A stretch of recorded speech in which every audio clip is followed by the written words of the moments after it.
Welcome back, everyone, to the deep dive. This time, we're taking a look at something super interesting in the world of nursing shared decision making. Yeah.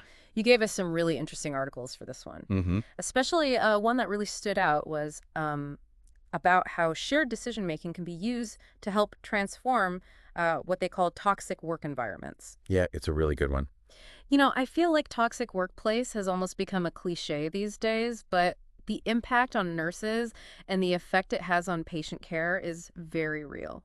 Yeah, it's way more than just nurses being unhappy at work. Right. This article really connects the dots between that kind of negativity and how it actually affects patients and the quality of care they receive. High turnover rates, nurses who are constantly dissatisfied with their work, people feeling like they're not being heard. It all adds up. It's a chain reaction, isn't it? Exactly. If nurses are feeling burnt out and like their opinions don't matter, you can just imagine how that spills over into every aspect of their work. Yeah, absolutely. So, one of the things this article talks about is this framework called the pathway to excellence. Right. Shared decision making, or SDM, is like a key element of that. Instead of nurses just following orders all the time, imagine them having a real say in the policies and procedures that guide their work every day. That's what SDM is all about, bringing nurses into the decision-making process, giving them a seat at the table, so to speak. They're not just following the rules, they're helping to create them. I like that. Co-creators instead of just rule followers. Exactly. And this is especially powerful in nursing because they're the ones who are actually on the front lines, day in and day out. Right there in the thick of it. Yeah. They have such valuable insights into patient care, how things actually work, the hiccups in the workflow, things that people higher up might not even be aware of. So we've got all this expertise among nurses, but the healthcare system, at least traditionally, it's pretty hierarchical, right? Very much so. This article actually calls SDM a game changer. Is it really that radical of a shift? Think about it from a nurse's perspective. In a toxic workplace, you're constantly being overlooked. You feel like your opinion doesn't matter. SDM completely flips that script by creating a culture of collaboration. Respect for everyone's input, a sense of responsibility. When nurses feel heard and like they genuinely matter, well, it changes everything. They're more involved, Wow. more likely to step up and take ownership, more invested in making sure things run smoothly. So it's not just about making nurses happy, it's about making the whole system work better. Precisely. And this article, it specifically calls out increased engagement, a greater sense of accountability, even innovation as benefits of SDM. Yeah, it's really interesting. Is there anything specific in those areas that really stood out to you? You know what I've found fascinating? The article makes connection between shared decision-making and a decrease in medical errors. Oh, wow. Like when nurses are part of creating safety protocols, they're not just blindly following a checklist. Right, right. They understand the reasoning behind each step, and that leads to more mindful practice. I see. They're not just robots. Exactly. And ultimately, that means better outcomes for patients. It makes sense. It's the difference between just going through the motions and actually understanding why you're doing what you're doing. Absolutely. Okay, so this all sounds great, but let's get practical for a minute. How do we actually transition from this very top-down model, the one we've been talking about, to one where nurses actually have the power to make decisions? It's definitely a shift, but the good news is this article lays out 3 concrete steps. Things nurse leaders can start doing right away. These are practical, actionable things that can actually build some momentum towards creating a more collaborative culture. Okay, I'm all ears. Tell me, what's step number 1? All right, step 1 is creating what they call unit-based councils. Okay. This is about giving nurses a platform, a chance to come together and talk about the problems they see on their specific unit and then work together to find solutions. With their own little think tank almost. Exactly. Imagine a group of nurses regularly meeting to discuss what's working, what's not working, and brainstorming ways to make things better. And here's the key. They have a direct line to leadership. Their concerns, their ideas, they're actually heard and acted on. I really like that. It's not just venting, it's having the power to make real changes right there on their own unit. Exactly. Okay, what's the next step? Step 2 is all about visibility and accessibility of leadership. Okay. The article really emphasizes leadership rounds. And by that, they mean nurse leaders regularly visiting with staff, not just when there's a crisis. Right, just popping in to chat. Yeah, they're asking questions, getting feedback directly from the nurses who are doing the work, showing up and just listening. It seems so simple, but I can see how powerful it could be. It's a huge deal. Really building trust, breaking down those communication barriers that often exist between different levels of staff. It's about moving away from a culture of telling and towards a culture of listening and collaborating. And then the third step the article recommends, this one's the most radical, in a good way. Oh, I'm intrigued. It's co-creating policies. Instead of those rules coming down from the top, nurses are actively involved in shaping the policies that affect their everyday work. We're talking about everything, patient care protocols to scheduling, you name it. Wow, that's a big one. But I can see how that would create a huge sense of ownership, buy-in from the nurses. Exactly. They're not just following the rules, they're helping to create them. Right. If you've had a hand in making the policies, you're way more invested in making sure they actually work. That's where you start to see a real shift in the work It environment. becomes more positive, more collaborative, and in the end, more effective at providing good patient care. Absolutely. You know, one of the things that struck me in this article is the emphasis on relational leadership. Interesting term. It's not just about going through the motions, but about creating a culture of genuine respect and trust, even empathy for everyone on the team. What do you think about this idea? I think that term really challenges the way we typically think about leadership, especially in healthcare. The traditional top-down approach. It's not about trying to be everyone's best friend, but it is about recognizing that everyone brings something valuable to the table and that the best solutions come from working together with mutual respect. So it's about seeing everyone as a human being with their Yes. own unique perspective and things to offer. Absolutely. It almost sounds radical when you think about the way healthcare has traditionally operated. It is a different way of thinking, and it can be difficult to achieve. But this article makes a strong case for why it's so important, especially when we're talking about tackling these toxic work environments.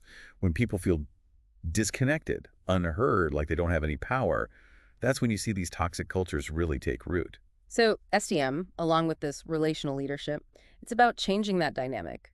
Exactly. Creating a space where everyone feels like they matter, that their voice is heard and respected, that they can actually make a difference. That's the goal. It sounds like a really powerful combination. It is.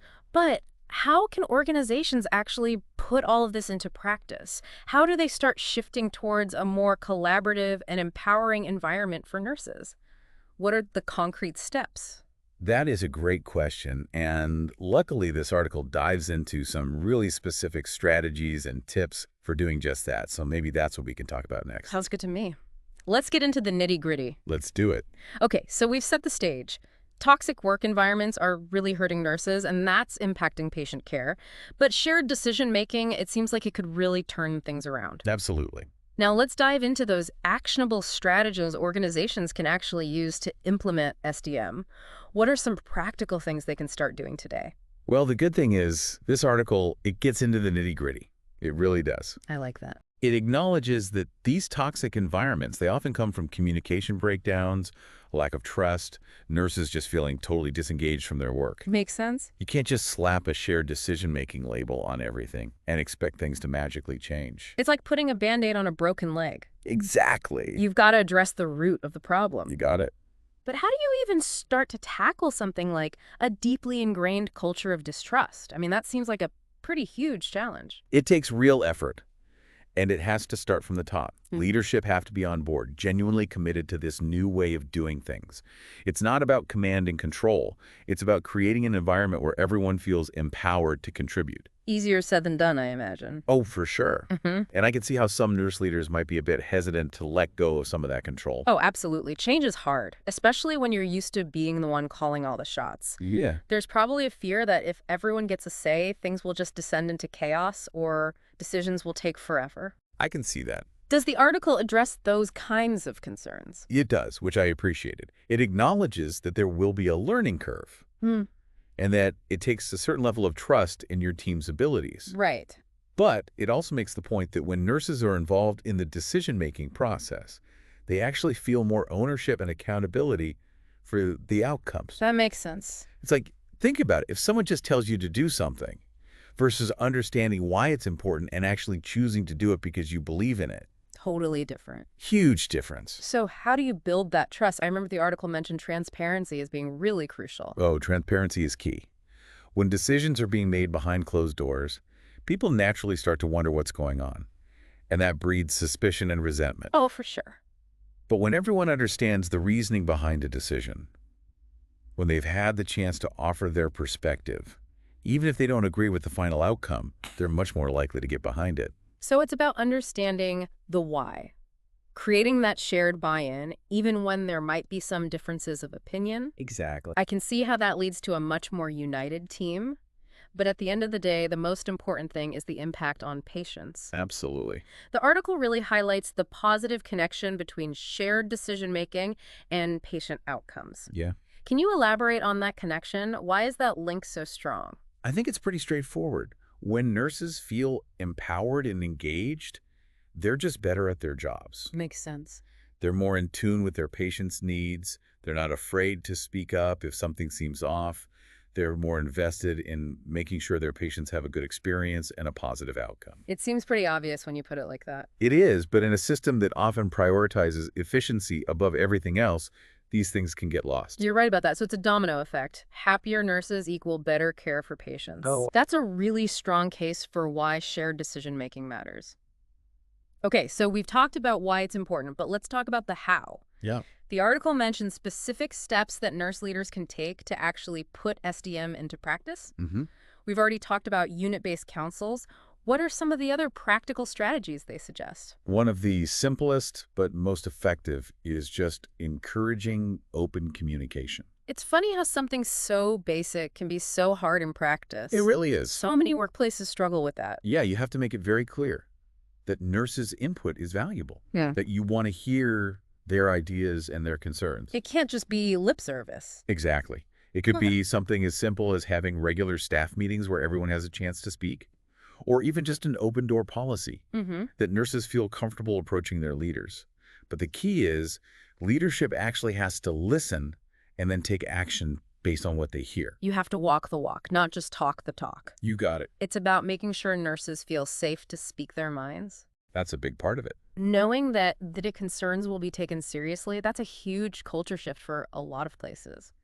The article also talks about leadership rounding, which we touched on earlier. Can you explain what that looks like and why it works? It's about nurse leaders taking time out of their busy schedules to regularly visit with staff on the units. Not just swooping in when there's a fire to put out. Exactly. It's about checking in, seeing how things are going, actually listening to what nurses have to say about their day-to-day experiences. Really being present. It's about building those relationships, showing that you genuinely care, and getting a real sense of what's happening on the ground. So it's going beyond just management by walking around. It's about actually connecting with people. Absolutely. Yeah. And it gives leaders the opportunity to catch problems before they blow up, to get out in front of things instead of always being in reaction mode. And I imagine it's a great way to demonstrate that open communication, that transparency we've been talking about. It sets the tone. Leaders are approachable, they're willing to listen. Exactly. Another strategy the article mentions is actually co-creating policies. Right. How can nurse leaders involve nurses in that process in a meaningful way? I feel like it would be really easy to just ask for their input after the decisions have already been made. Oh, for sure. It can't just be token representation. Right. The article makes that point too. It has to be meaningful involvement. One thing they suggest is setting up committees or task forces specifically focused on policy development. I like that. And these groups would include nurses from different units, different levels of experience, so you get a really diverse range of perspectives. And they're not just there to rubber stamp decisions from above. They're actively involved in reviewing policies, suggesting changes, even coming up with entirely new policies. So you're really tapping into the collective wisdom of the entire nursing staff. Absolutely. They're the ones who are dealing with these policies every single day. They know what works, what doesn't, what needs to change. Exactly. And when nurses are involved in this way, they feel a sense of ownership. They're bought in. Yes. They're more likely to support those policies, to implement them effectively, and even to advocate for them. It creates a win-win for everyone. Okay, so this all sounds fantastic, but we have to be realistic. Implementing shared decision-making, it's not going to be a walk in the park, right? It's definitely going to have its challenges. Change is hard, and there's bound to be some resistance. What are some of the common obstacles organizations might face as they try to move in this direction?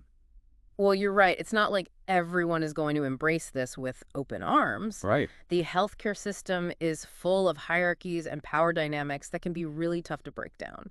Nurses, for years they've been taught to follow orders, to defer to doctors and administrators. So shifting to this more collaborative model, it's going to take time and consistent effort. It's like unlearning years of conditioning. It is. It's a big shift in mindset. What does the article suggest for dealing with those ingrained power dynamics? Well, it starts with awareness. Leaders need to be conscious of how those power dynamics play out and actively work to dismantle them. It sounds like a lot of self-reflection. It is. And it also means being mindful of how they communicate, how they behave, making sure that everyone has an equal chance to be heard, creating an environment where people feel safe to challenge the status quo.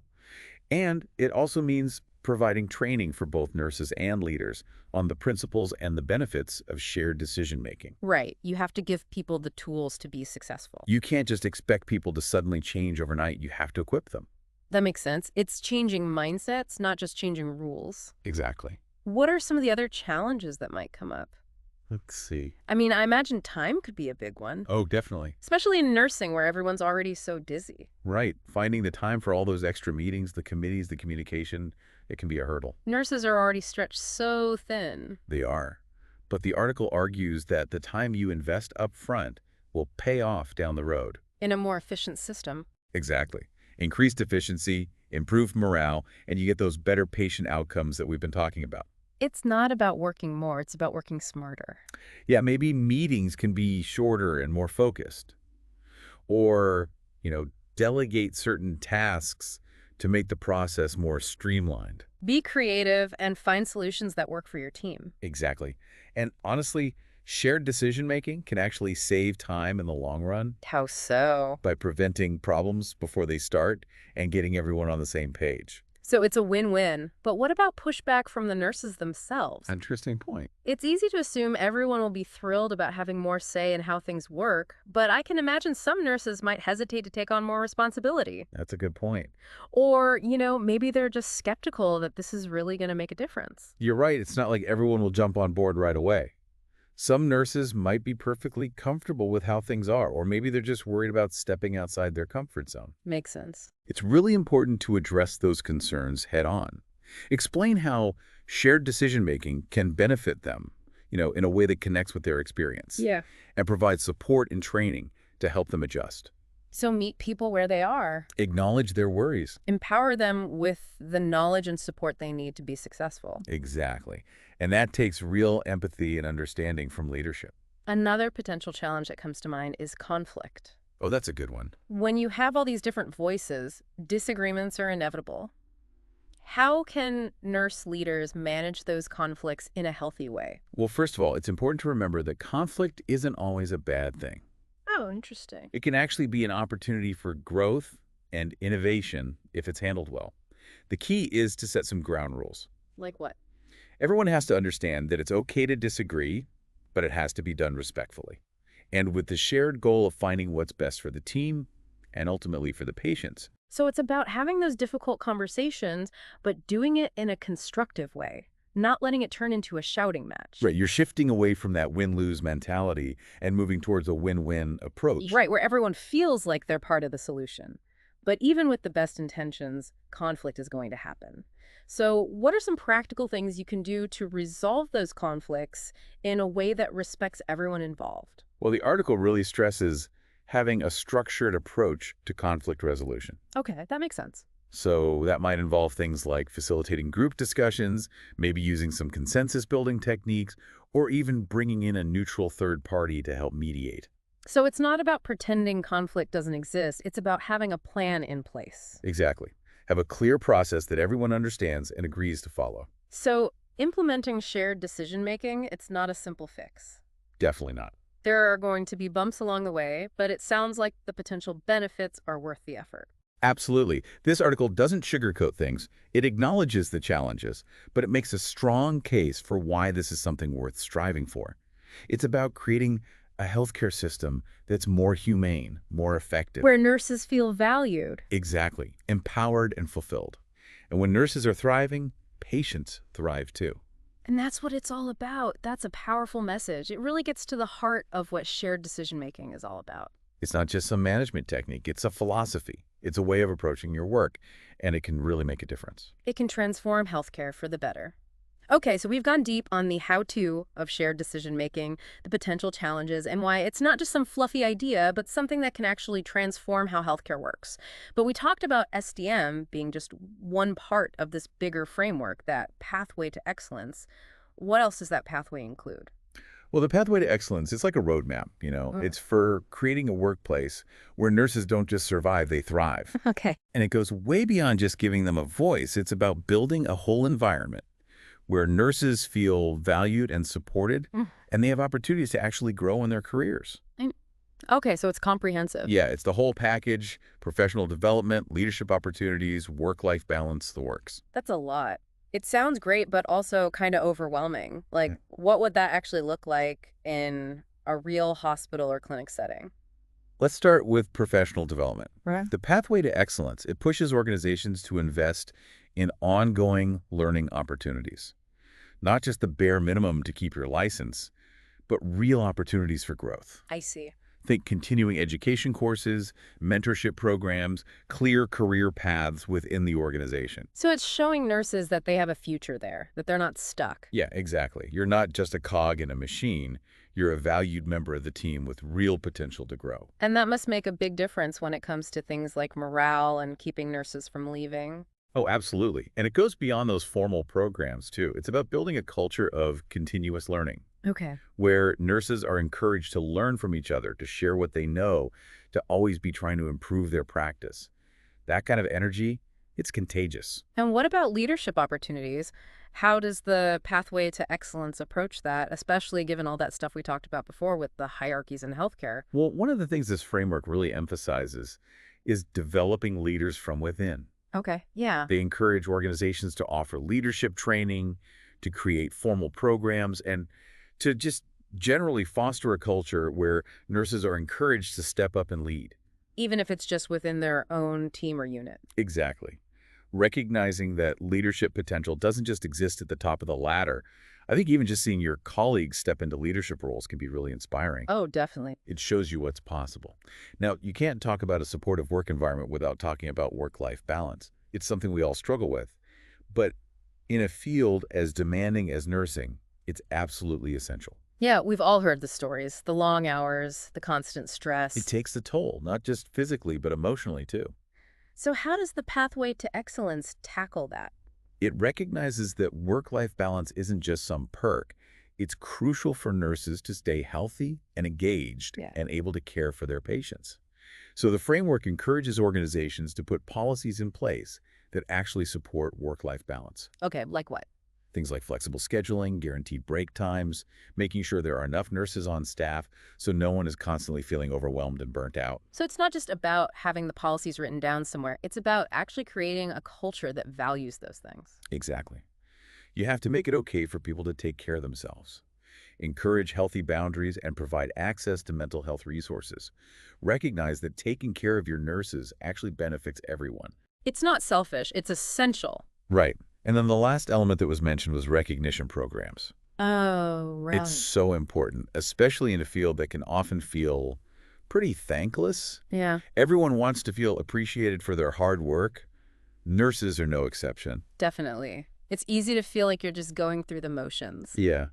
The pathway to excellence, it pushes for both formal and informal recognition programs that really highlight nurses' contributions. It could be something as small as a thank you note from a colleague or a patient, A little gesture. or something more formal like an awards ceremony. Right, right. It's just about making sure that people feel seen and appreciated for the work that they do. Those little things can make a huge difference. They really can.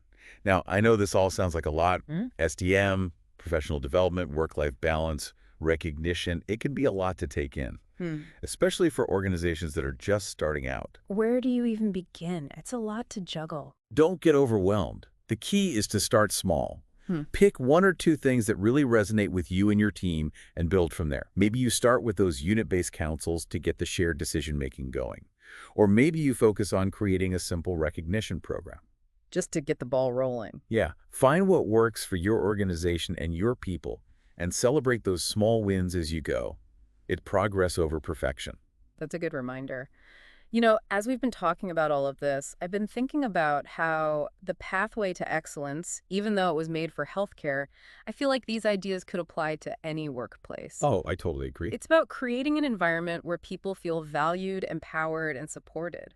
That's a good goal for any organization. The specifics might be a little different, but those core principles, collaboration, respect, empowerment, they're universal. Think about it. Workplaces where everyone feels safe to speak their mind, where their contributions are recognized, where there's a genuine focus on well-being and growth. That sounds like a pretty great place to work. Sign me up. So, as we wrap up this deep dive, what's the one thing you hope our listeners take away from all of this?